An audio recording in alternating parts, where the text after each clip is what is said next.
I thought the real problem was that my husband didn't want me anymore. What I didn't understand yet was that somewhere between the babies, the chores, the marriages we perform for the world, and the quiet bargains we make with ourselves, I had started disappearing too. For most of my life, I never doubted I was wanted. I had walked through the world with that easy kind of confidence you don't notice until it's gone. I had always been the woman who got looked at twice. The woman who got kissed in kitchens, complimented in passing, pulled clothes for no reason at all. Desire had been a language I understood without studying. Then life changed the lighting. I was 34, married, raising 3 kids with a man I genuinely loved. From the outside, our life looked enviable. We were building a family, building careers, building the kind of future people congratulate you for. We worked hard. We showed up for each other. We made things happen. And in 100 practical ways, my husband loved me well. His love looked like effort. It looked like carrying things, fixing things, taking burdens off my plate before I even asked. My love looked different. Mine wanted words, warmth, eye contact, reassurance. I wanted to be seen, and not in the logistical way that keeps a household running. I wanted to be felt. For years we translated for each other. I did chores he hated. He tried now and then to tell me I looked nice. We were not miserable. We were not one of those couples already halfway out the door. But after our 3rd child, something in the marriage went quiet. Not all at once. Not with some dramatic slam. It faded the way air slips out of a room with a bad seal. So slowly, you only realize you're shivering after it's already cold. One night I brought up sex almost casually, as if mentioning the weather. And when we tried to remember the last time, we counted backward through birthdays, school runs, feedings, exhaustion, tiny emergencies, laundry, interrupted nights, and one of us finally stopped and stared. It had been 9 months. 9 months. My husband looked shocked. Truly shocked. He hadn't even realized it had been that long. And somehow that made it worse. Not because he was cruel.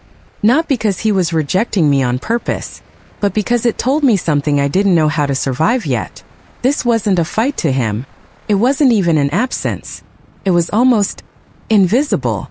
We had sex after that conversation. Once. Then the silence crept back in again.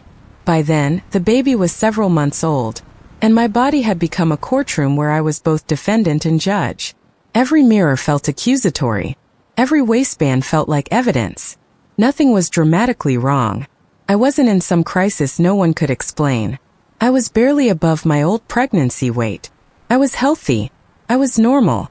But normal did not matter when I stood in front of the mirror and saw softness where I used to see power. Sag where I used to see magnetism. A tired body where I used to see a woman. I started picking myself apart in private. Not because anyone told me to. Because silence has a way of hiring your own inner voice to do the damage for free. And once that voice gets started, it becomes efficient. Maybe this is why he doesn't touch you. Maybe this is why he doesn't look. Maybe you got too comfortable. Maybe motherhood turned you into someone safe, useful, beloved perhaps, but no longer desired. I hated that thought. I hated how quickly I believed it. So I did what unhappy people do when they want certainty and are prepared to be punished by it. I went looking online, and the internet, in its usual graceful way, handed me every nightmare version of my fear. Stories about husbands losing interest. Stories about wives becoming invisible. Stories that made intimacy sound like a market, and youth like a countdown clock, and desire like something that, once gone, never really came back. I read too much. I spiraled quietly, and I told almost no one, because there was another complication. I couldn't be the one to initiate sex. For some reason, my husband found that pressure, or the idea of it, deeply unsexy. If I leaned in too directly, it could shut him down completely. So there I was, lonely in my own marriage, craving him, doubting myself, and unable to make the first move without risking the exact outcome I feared most. I tried to be patient. Then I tried to be prettier. Then I tried to be easier. I waited for him to notice me. Waited for him to want me. Waited long enough that waiting itself started to rot. What made it all so confusing was that I loved him. We laughed. We parented. We planned. We were a team in almost every visible way. I was not standing in the ruins of a bad marriage. I was standing in a good marriage, starving in one room while the rest of the house looked full. And that kind of loneliness is harder to explain. Because when something is broken everywhere, people understand your grief. When it is beautiful in most places and painful in just one, you start telling yourself you should be grateful. I did that to myself all the time. You are happily married. You are not being cheated on. You are not being abandoned. You are off the market now. Why do you still care so much about feeling attractive? I tried to shame myself out of wanting. But wanting doesn't disappear just because it embarrasses you. I miss sex, yes. But more than that, I miss being looked at with hunger. I miss that electric little confirmation that I still existed as a woman, not just as a mother, scheduler, cleaner, problem solver, emotional air traffic controller. I miss being wanted without having to earn it through usefulness. And then one night, all the careful containment broke. I cried. Not neatly. Not attractively. Not in that composed way people cry in movies, where the tear lands exactly right and deepens their beauty. I fell apart in the real way. I told him how ugly I felt. How rejected. How ashamed I was of even needing this so badly. How I was trying and failing to talk myself out of it. He listened. And when he finally answered, he told me something that landed like both mercy and grief. It wasn't me. He said he simply had a very low libido. That sex just didn't occupy the same place in his mind that it did in mine. That he enjoyed it, yes, but could also imagine a whole life without it. He could take it or leave it. If it were only about him, he said, he could probably never have sex again and be fine. There are truths that comfort you and wound you in the same breath. That was one of them. Because in a way it rescued me from the ugliest story in my head. But it also left me face to face with a different one. If he wasn't withholding desire, then this might just be what desire looked like for him. No villain. No betrayal. No dramatic reveal. Just a mismatch I could not seduce, flatter, or self-improve my way out of. To his credit, once he understood how deeply this was affecting me, he tried. He started making more effort. We went from almost nothing to sex once or twice a month. And yes, that was better. Objectively, measurably, undeniably better. But relief is not the same thing as fulfillment. Once or twice a month still left me carrying this ache around like contraband. Still left me standing in front of the mirror bargaining with angles and light. Still left me remembering the version of myself who had once moved through the world like a lit match. I wanted her back. Not so strangers would want me. Not so I could go shopping for validation outside my marriage. I wanted to feel like a goddess again inside my own skin. And in my lowest moments, I began to fear something even larger than rejection. What if this was it? What if this was adulthood? What if this is what happened to women after enough years, enough children, enough duty? What if one day I woke up and discovered I had been gently shelved while still alive? That thought scared me enough to speak. Not just to my husband, to strangers too. I put the whole mess into words and sent it out into the void, hoping someone, somewhere might tell me how to live in my own body again. What came back surprised me. People told me I was allowed to care. Allowed to want to feel desired. Allowed to grieve something real, even if the marriage itself still had love in it. One response in particular cut through all my self-policing. It said, in essence, that a ring does not kill the basic human need to feel wanted. I had needed permission more than I realized. My husband and I talked again, this time less like two people standing on opposite cliffs, more like two people trying to map a difficult landscape together. We made practical plans. The kids had taken over too much space, literally and emotionally, so one of the first things we changed was the sleeping arrangement. We reclaimed our bed. Reclaimed the idea that our marriage needed a room of its own. He agreed to get checked out medically to rule out underlying physical causes. We talked about exercise. We talked about the possibility of therapy if we still couldn't find our way through. Those were good steps. Useful steps. Sensible steps. But the biggest shift didn't happen in the bedroom. It happened in the locked rooms inside me. I started individual counseling. At first, I thought I was going there to fix a self-image issue. Maybe learn to be less dramatic in front of mirrors. Maybe develop better coping strategies. Maybe become the kind of woman who could shrug and say, well, my husband just isn't very sexual and that's fine. Instead, therapy became an excavation. It turned out my body wasn't the real enemy. It was just the easiest surface to project onto. Underneath that insecurity was a much older wound. A whole history of self-loathing I had packed away so tightly I could almost pretend it wasn't there. Childhood shame. bullying, old humiliations, the kind of experiences that do not always stay in memory as sharp pictures, but settle into your nervous system like law. Somewhere along the way, I had learned to seek approval as if it were oxygen. From men. From authority figures. From anyone whose praise might temporarily quiet the voice that said I was not enough. My husband's desire had become part of that machinery. Not in a fake way. I truly loved him. But I was also asking him to medicate something in me that he had never caused and could never cure. That realization was brutal. Also freeing. Because once I could see it, I couldn't unsee it. I had built a whole emotional economy around being chosen, being admired, being approved of. And every time that supply dipped, I panicked and assumed I was worthless again. No wonder the dry spell hit me like catastrophe. I wasn't just missing sex. I was watching one of my oldest survival strategies fail. Counseling opened a door I hadn't known I was guarding. Behind it was a younger version of me I had shoved into the dark. The girl who had been hurt. The girl who had been mocked. The girl who had learned to be pleasing, funny, capable, and polished because those things felt safer than being tender. I had treated her like an embarrassment. In therapy, I started meeting her again. Not to conquer her. To love her. That changed my posture in ways I didn't expect. I got stronger, clearer, less available for emotional nonsense. And strangely, as I started returning to myself, life around me got less tidy. Because growth has a messy stage where the old balance collapses before a new one forms. I began noticing how much of my life had been organized around everyone else's needs. At work, at home, everywhere. I was constantly smoothing, carrying, compensating, over-functioning. So I stopped. Not all at once. Not with a dramatic speech. I just started letting consequences belong to the people who created them. I stopped cleaning up every institutional mess at work. I stopped acting like my time was infinitely stretchable. I left the children with my husband and went to conferences. I took time off. I let myself become inconvenient in all the ways women are trained not to be. And with every boundary, I felt a pulse come back. I was not becoming harsher. I was becoming real again. It was exhilarating. It was destabilizing. And it changed the weather inside my marriage too. Because once I was no longer begging silently for crumbs, I started seeing everything more clearly, including the emptiness.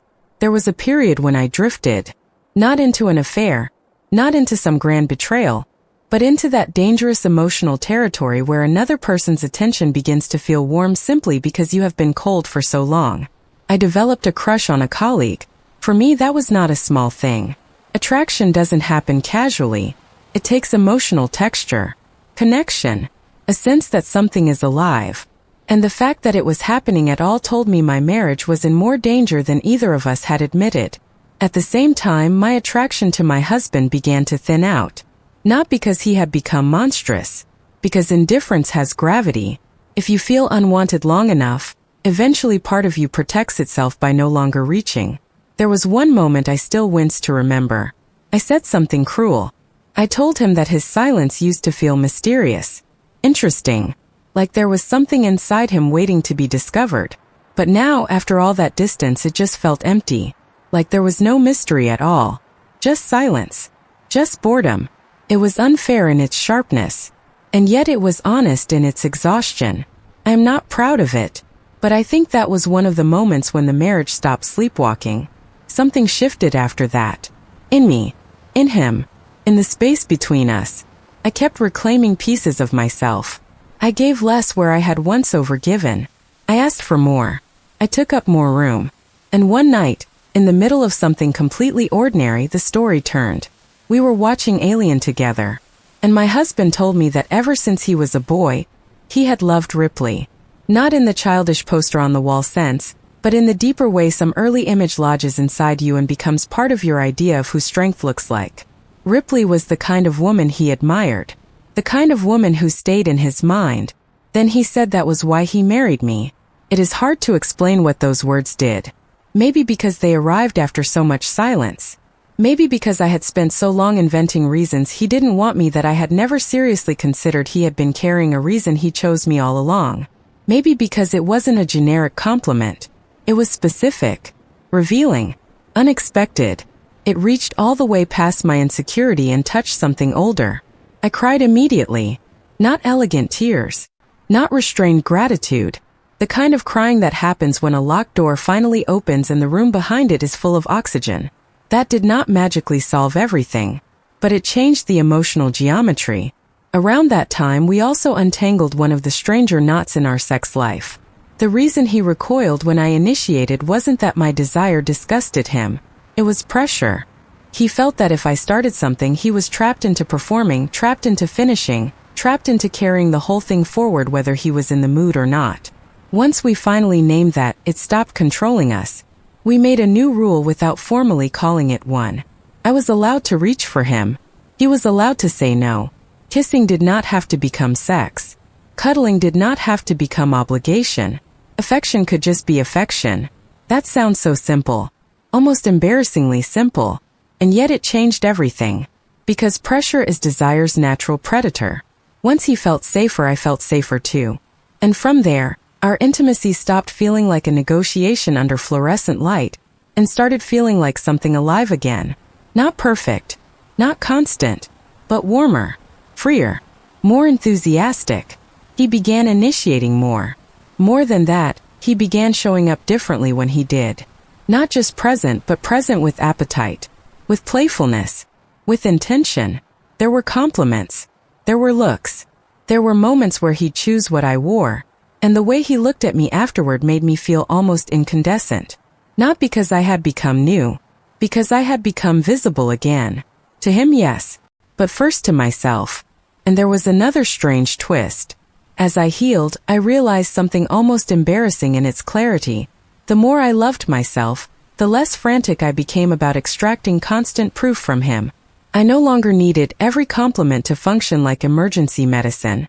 I no longer heard every pause as indictment. I no longer stood in front of him secretly saying, "Fix this, fix this, fix this." That took weight off both of us. When I was drowning in self-loathing, every withheld glance felt catastrophic. Every ordinary lull became evidence. Every sexual mismatch became a verdict on my womanhood. Once that internal war quieted, I could finally tell the difference between my husband's limitations and my own terror. And the difference mattered. Because then we could work on the real relationship instead of wrestling the ghosts I had brought into it. I let go of the crush on my colleague. Once I understood what it represented, it lost its glamour fast. It wasn't destiny. It wasn't proof that I had married the wrong person. It was a flare sent up by a starving part of me. Once that part was fed honestly, the illusion collapsed.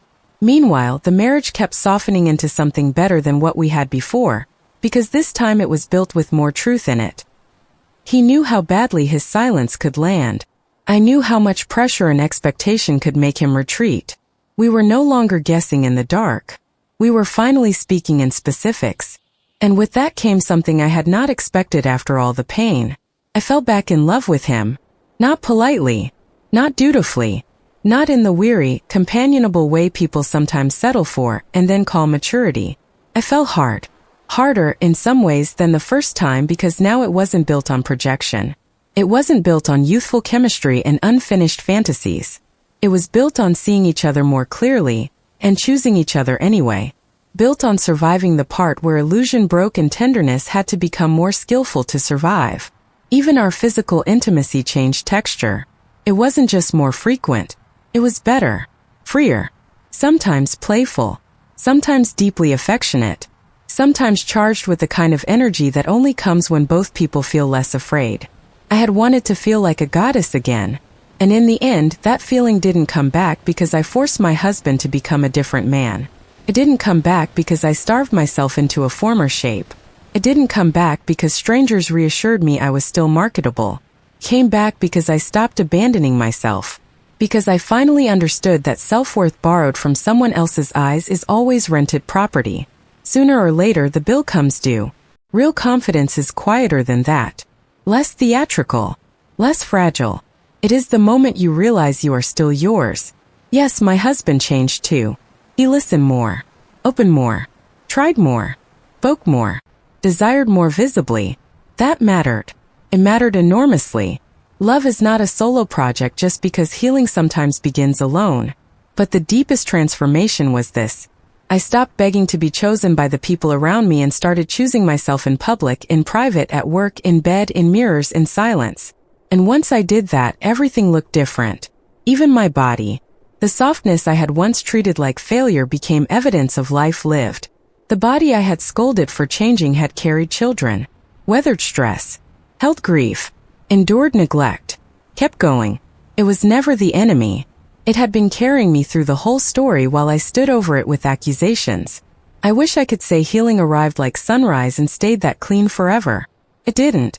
There were still awkward conversations, still moments of insecurity, still practical realities.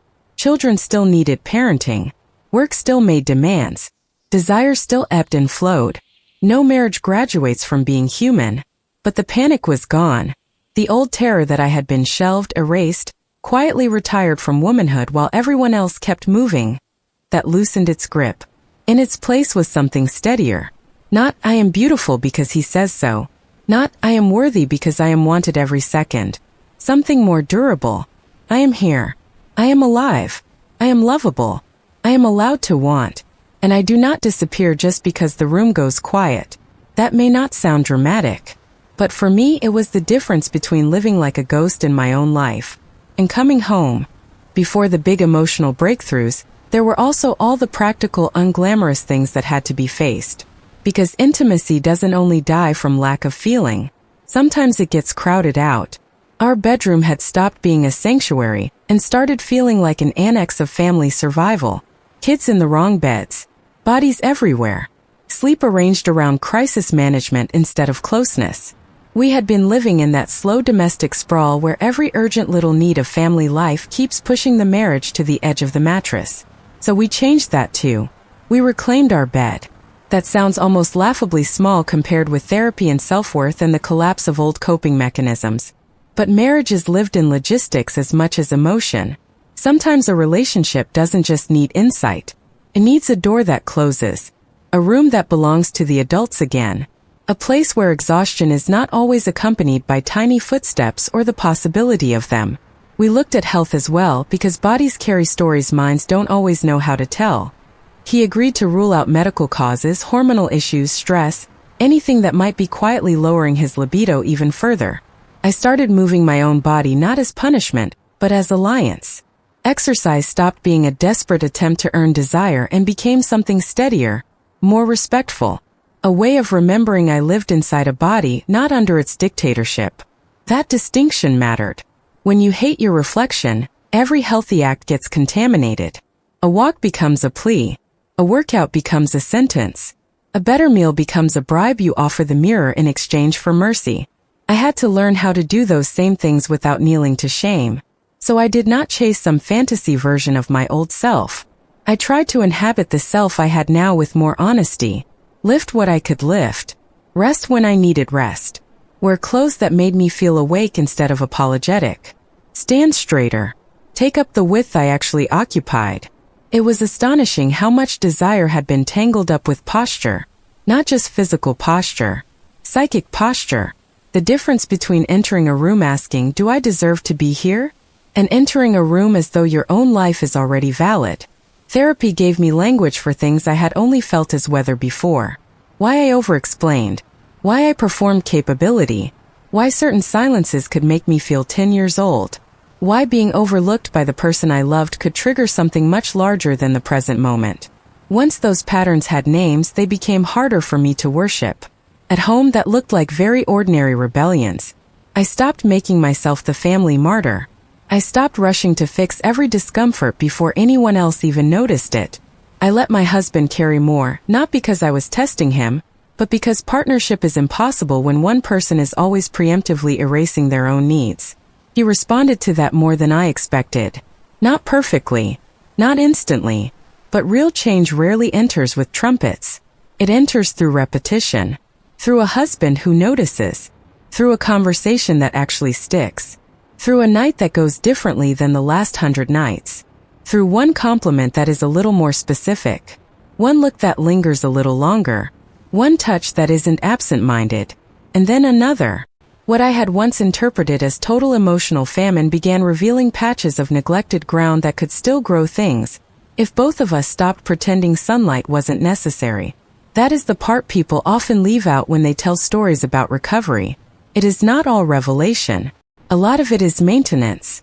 A lot of it is returning over and over to the same truths until they stop feeling theoretical and start becoming the architecture of your days. That was the season we entered next. Not rescue. Rebuilding. And rebuilding has a strange tempo. Some days it feels heroic. Other days it feels like folding laundry with a slightly softer heart. There were moments after all of this when I would catch sight of us from a distance and almost laugh at how ordinary we still looked. Two adults managing children, work, dishes, schedules, half-finished conversations, fatigue. No cinematic glow. No soundtrack swelling over a miraculous transformation. Just life still messy, still noisy, still very much alive.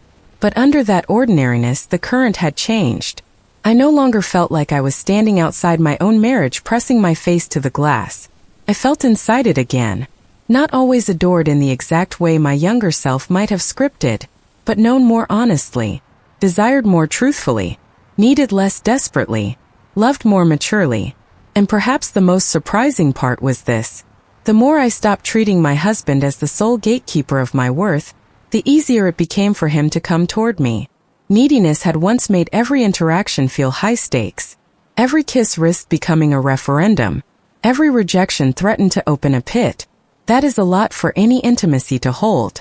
Once that pressure eased, what was left had room to breathe. Room to flirt. Room to fail without catastrophe. Room to try again tomorrow. We even found new edges to ourselves as a couple. A little more play. A little more boldness. A little more curiosity. Not because we were copying anyone else's idea of what a passionate marriage should look like, but because safety makes experimentation possible. When two people stop bracing, they can finally start exploring. And beneath all of that was grief. Not the kind that ruins the ending, the kind that deepens it. I grieved the years I had spent treating myself like a problem to solve. I grieved how long I had confused being useful with being lovable.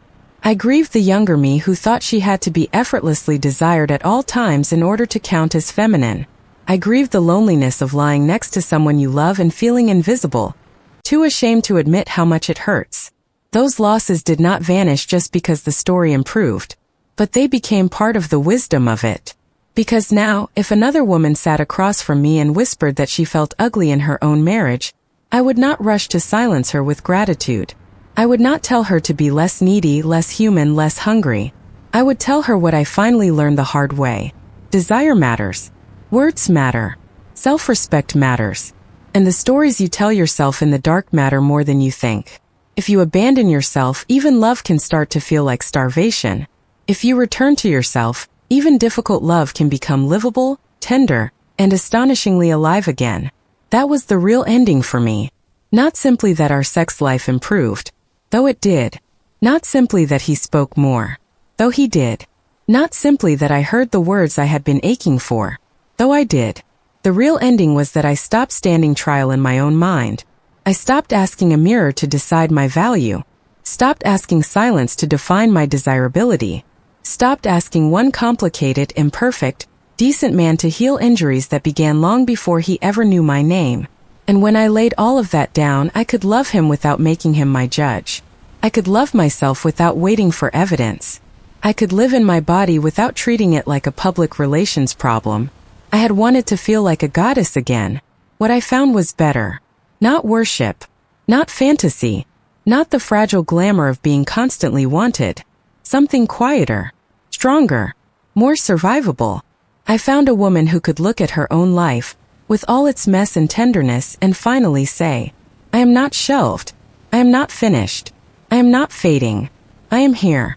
And this time I believe it.